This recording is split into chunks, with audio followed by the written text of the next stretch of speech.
Kui is a musical heritage, a unique craft.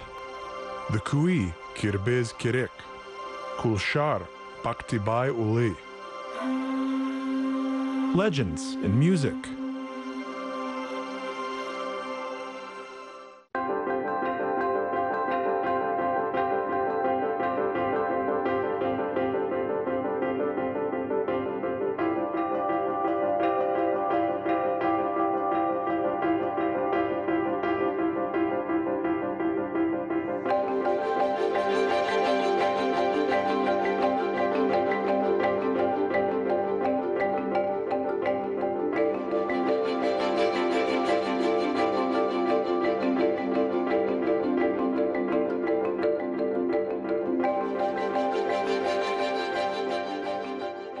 The ridges of the mountains, overgrown with mighty fir trees, glittered in the bright sun. It seemed that the whole of nature froze in anticipation on the arrival of spring. There will lay massive and icy snowdrifts in the shade for a long time. But also there on those bald spots where the magnificent fir branches couldn't be obstacles to the rays of sun, the snow began to melt already. Small and large rivers rumbled loudly, joyfully freeing themselves from the ice.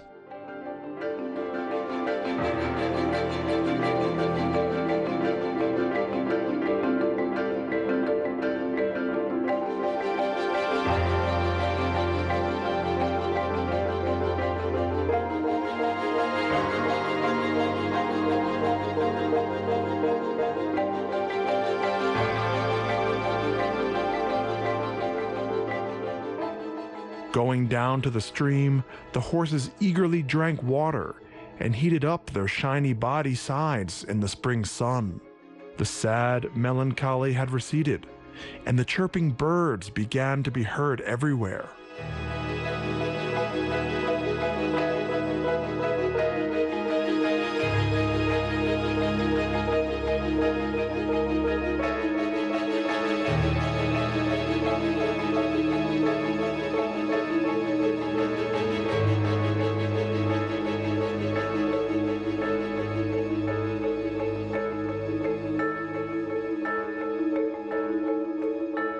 Joly squinted in the blinding light, and he walked along the narrow, trampled road. During the winter, a lot of snow had fallen in the mountains, but he walked in a cheerful mood and didn't notice how the snow was stuffed into his boots. On such a beautiful day, he could not stay at home. As soon as his grandfather, Jibek, left for the neighboring aul, he rushed to his dombra hanging on the wall, and he carefully put it into his bosom. After wearing a warm robe and jumping out of the house, he went to his favorite place, quiet and calm. He sat down under the spruce and took a hard look at the amazing instrument, and he ran his hand over its smooth body. Of course, one day his grandfather would give him this dombra. This is the tradition of their family. But for a while he shouldn't play on it. But how difficult it is to resist, to not touch the vain strings, because they sound incredibly heartfelt. He carefully touched the strings and felt how the dombra revived, as a melody flowed, tender and enticing. Once, a long time ago, a famous master had heard how the great-great-grandfather of Joly played the dombra. He was mesmerized by his playing and presented him his best instrument, a dombra that he had made from a 100-year-old fir tree trunk. The spruce grew on the very top of a huge rocky mountain. Piercing winds and a baking sun affected the wood so that it became stronger than steel and more flexible than the vines. Often Joly caught himself thinking that the dombra was alive. It felt in what mood a person would touch its strings. It could sing very plaintively and slowly, or sometimes it could play cheerfully and teasingly. So he sat among the brown trunks of the age-old pine trees and played on his dombra. And it seemed to him that not only the dombra was playing, but it was also the quivering of his young soul.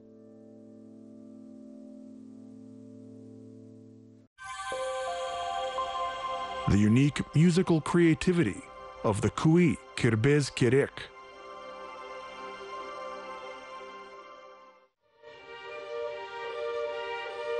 Pushing each other, the children gathered round the strange, tall and thin man. He had a fair haircut, and on his straight and sharp nose, 2 glasses could be seen. He was one of those 5 men who drove into the village and incited a panic. Several armed soldiers had accompanied them, menacingly mounted their wiry horses. The women and children hid while the strangers entered the village. Swiftly, like a gust of wind, bad news spread throughout the village. Russians! Russians! Yesterday, all the inhabitants of the aul were frightened, and today the old people and children were sitting with them in the same yurt and drinking thick aromatic tea. And this man, that Russian, whom Kulshar called the Bright Head, got an unusual gift out of his big leather bag. The boys crowded around and looked at each other, and then started laughing, and they came closer to that kind and friendly Russian man. Everyone looked with unusual wonder, with great curiosity and wide surprise. They opened up their mouths wide to see his treasures. Then, after many years, Kulshar, with a smile, recalled this event. Now he knew well what the scientist traveler had shown them: a compass, binoculars, clocks, geographic maps, and an atlas with unprecedented plants and animals. But at that time, it really was a miracle. Kulshar remembered these childhood memories very well. It's been more than 20 years now.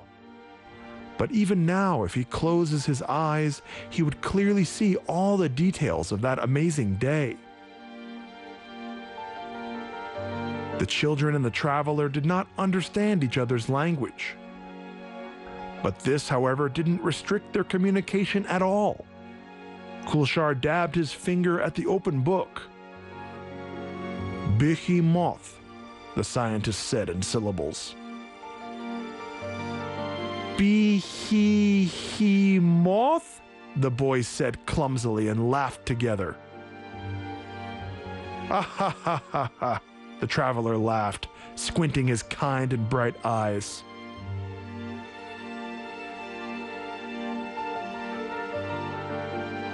Again and again, Kulshar pointed his finger at the strange animals, and the scientist diligently pronounced their names.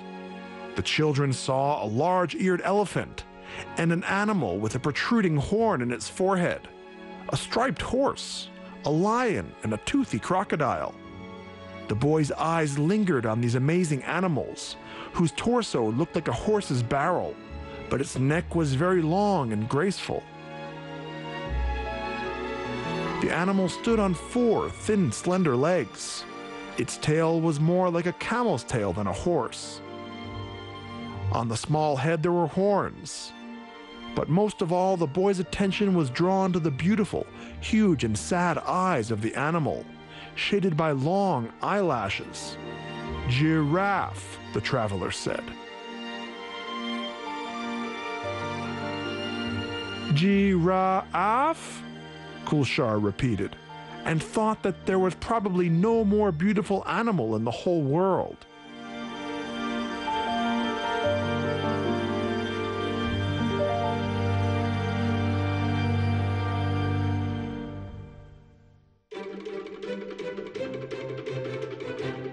Kulshar traveled a lot. He visited both the north and the south. He met and talked with different types of people, and he learned something from each of them, and others he taught himself. Kulshar noticed many things. Nothing escaped his tenacious eyes and his acute sense of hearing. All that he heard and saw, he shifted into the strings of his dumbra. He composed his kuis and told with the help of them about love and jealousy, greed and generosity, and about anger, as well as kindness. He became famous. When he came into some unknown aul, then the residents would welcome him with honor and respect. The wise Aksakals liked his funny and instructive stories. Brave warriors liked his energetic, rhythmic cooees. And young girls liked his melodic and tender melodies. The poor and the rich loved to listen to him alike, but he never differentiated between rich or poor people. He estimated only wisdom and honor. The Akin Kulshar didn't care where he would meet that night and what would be his bed. Would he stay in a rich yurt on a silk cushion or on a worn felt carpet of the yurt of a poor man? The main thing for him was the music that he composed, which the people loved and listened to with joy.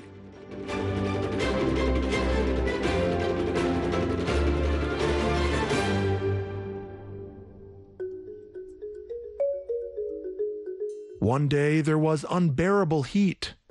Kulshar traveled through the hilly pass. It was quiet and deserted all around. Looking closely, he saw a lonely standing yurt in the distance.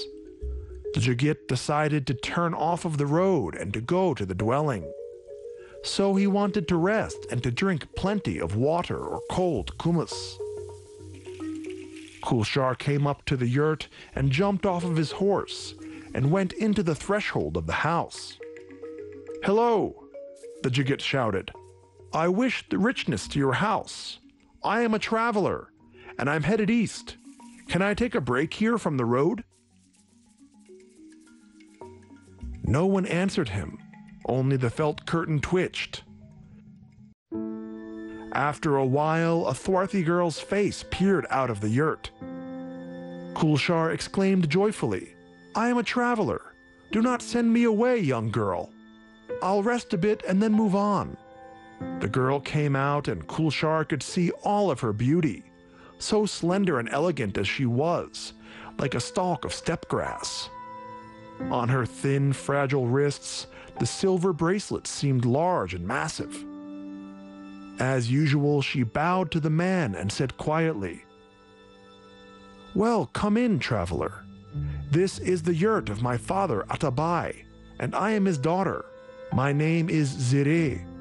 Kulshar bowed and entered the yurt. After washing his face and his hands with clean water, he sat down for the dastarhan. Zire poured cold kumis into a bowl and put it in front of the Jigit. Kulshar drank the delicious drink with pleasure, and he looked at the girl. Zire realized that he did not get drunk, and that she set the torso to the brim filled with kumis before the guest, and sat down. A thin woolen thread wriggled in her arms and obediently wound on a large wooden tangle. Kulshar glanced unnoticed at the girl, and he could not get enough of it. When she lowered her eyes, he saw the shadow of the large, long eyelashes on her swarthy cheeks. In the large brown eyes of the girl, he saw such a familiar, sad look. "Thank you, beautiful Zire. You've done a good deed," the Jigit said affectionately, brushing off a drop of sour milk from his lips. "Good?" Surprisingly bending, raising an eyebrow, Zire looked at him. "Of course, you've given me kumis, not letting me thirst. For you, I would have given any drink you wanted," the girl answered, "and I would not consider it kindness. These are the laws of our steppe, the laws of hospitality." Like a needle, these simple and honest words of the girl pricked the Jigit's heart. "But I am not just anyone." "Why not?" Zire said, smiling. "I can repay you. I do not need coins, that I have enough of them. My father, though being poor, is not stingy, and he pampers his daughter," the girl replied proudly. "I'm not talking about coins," Kulshar replied. "My gift is completely different." "What kind?" Zire broke out, and she threw a piercing glance at the Jigit. Now he remembered those eyes. Once when he was a child, he saw them in the book of the Russian traveler.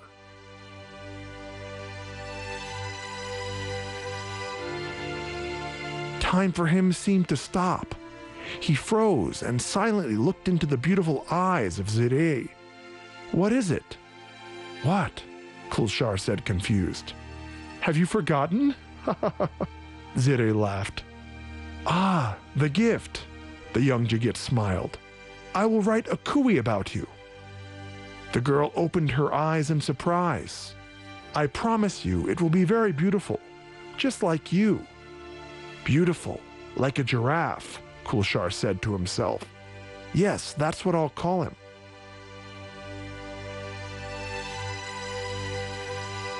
After saying goodbye to the girl riding his horse, Kulshar started off again. A melody appeared in his head, which he then subsided and broke off.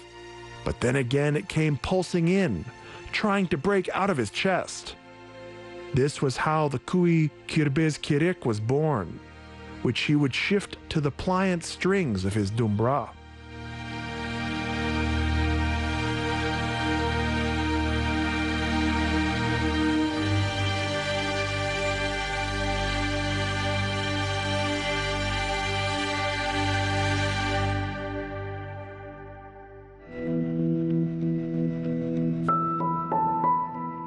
Kulshar Baktibai Uli.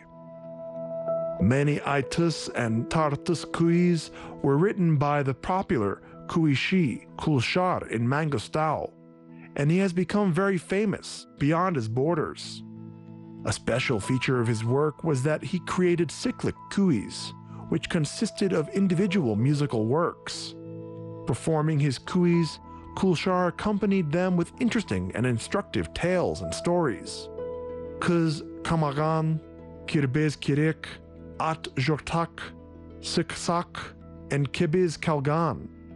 The famous Kuishi was famous for his subtle humor, which revealed the complex relationships between people and ridiculed human vices.